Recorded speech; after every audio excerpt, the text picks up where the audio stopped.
Hi everyone, আশা করি তোমরা সকলেই ভালো আছো এবং কেমিস্ট্রি পরীক্ষা অনেক ভালো দিয়েছো।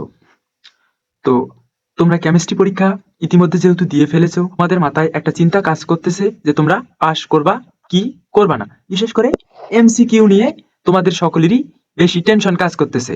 তো এখন আমরা এমসিকিউ এ পাস মার্ক নিয়ে আলোচনা করব। আজকে তোমরা যারা কেমিস্ট্রি পরীক্ষা দিলা তারা রিটেন এবং এমসিকিউ পরীক্ষা ইতিমধ্যে দিয়ে ফেলেছো, কিন্তু প্র্যাকটিক্যাল পরীক্ষা তোমরা আজকে দেও নাই।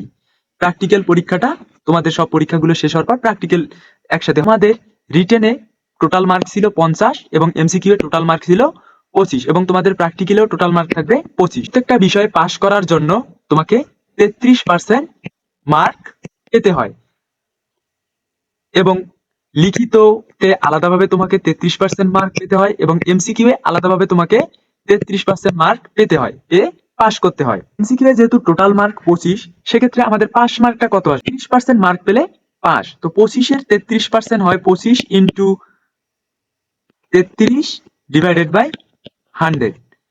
দেখো 4 25 100, 4 8 32, 8 পয়েন্ট সামথিং সামথিং, অর্থাৎ তোমাদের পাস মার্ক আসে 8 পয়েন্ট সামথিং কিছু একটা, এইটার থেকে বেশি অর্থাৎ 9।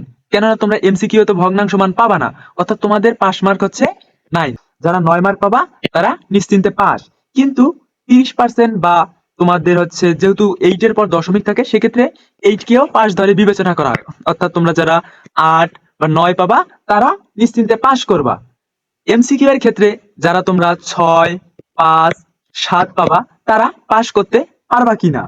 এমসিকিউ এ তোমরা পরীক্ষা দিয়েছো এরকম একটা ওএমআর শিটের মধ্যে, অর্থাৎ তোমরা যেটা দাগাইছো, চারটা অপশন ছিল সেগুলোর মধ্যে থেকে তোমরা দাগিয়েছো। তো তোমাদের এই খাতাটা কাটা হবে একটা ওএমআর মেশিনের মধ্যে। তোমাদের এখানে যদি কেউ 6 পাও বা কেউ 7 পাও বা কেউ 5 পাও, সেক্ষেত্রে মেশিন তাদের কিন্তু মার্ক বাড়ায় দিবে না।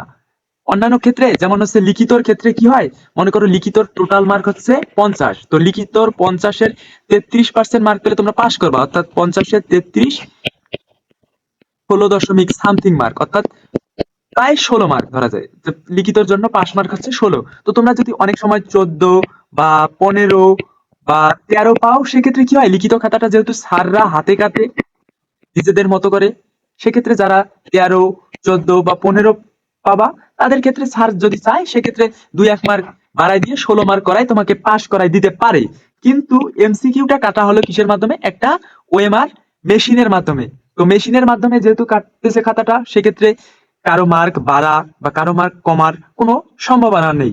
যে যত মার্ক পাবে তার মার্কটা ততই উঠবে। সেক্ষেত্রে কেউ যদি 8 এর কম মার্ক পাও, সেক্ষেত্রে সে এমসিকিউ এ ফেল করবা।